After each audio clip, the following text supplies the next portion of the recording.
میرا جنرلی پاکستان بہت ٹرپ لگتے ہیں یونیورسٹیز میں جاتا ہوں. ایک بچی، میں ایک میڈیکل کالج میں تھا ابھی ریسنٹلی، تو میں ابھی نکل رہا تھا، میرے ساتھ ڈین صاحب تھے، ڈائریکٹر صاحب تھے، وہ مجھے سی آف کر رہے تھے. بالکل جمعے کا دن تھا، پچھلے جمعے کی بات ہے. تو وہ بالکل جمعے میں بھی دیر ہو رہی ہے، تو پیچھے سے ایک بچی بھاگی بھاگی آئی.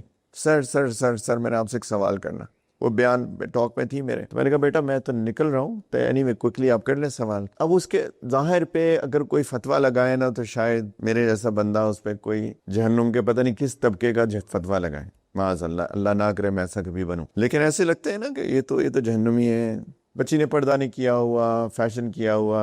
حقی پوچھتی ہے سر، یعنی اتنی طلب سے آ رہی ہے پیچھے بھاگے بھاگے، سر نماز میں خشوع کیسے پیدا کروں؟ میں سوچا، میں نے کہا یہ تو اچھی عالمات نہیں پوچھتی سوال کہ میں نماز میں خشوع کیسے پیدا کروں. اور یہ بچی جس پہ شاید جنہوں نے تھوڑا سا دین کا علم پڑھ لیا اس پہ پتہ نہیں کیا سمجھیں گی، اور اس کو فکر یہ ہے کہ سر میں نماز میں خشوع کیسے پیدا کروں.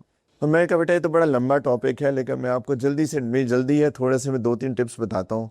میں نے اس کو کھڑے 2-3 منٹ کے اندر 2-3 موٹے ٹپس بتائے. اس کی آنکھوں سے آنسو ایسے نکل رہے تھے جیسے کسی نے نلکا کھول دیا. ایسے دل میں اس کی اللہ کی محبت ٹپک رہی تھی کہ میری نماز اچھی ہو جائے اللہ کے سامنے. اور ہم ایسے متکبر ہو جاتے ہیں اپنے علم کی وجہ سے، اپنی نیکی کی وجہ سے، اپنی ڈگریز کی وجہ سے، اپنے مال کی وجہ سے، اپنی گاڑیوں کی وجہ سے، اپنی اسٹیٹس کی وجہ سے، ہے نا، شکل و صورت کی وجہ سے، اپنے برانڈز بیگ کی وجہ سے دوسروں کو ایسے ڈس ریگارڈ کر دیتے ہیں جیسے پتہ نہیں ہے تو کس دنیا سے آیا، کس مخلوق، کون سی دنیا کی مخلوق ہے.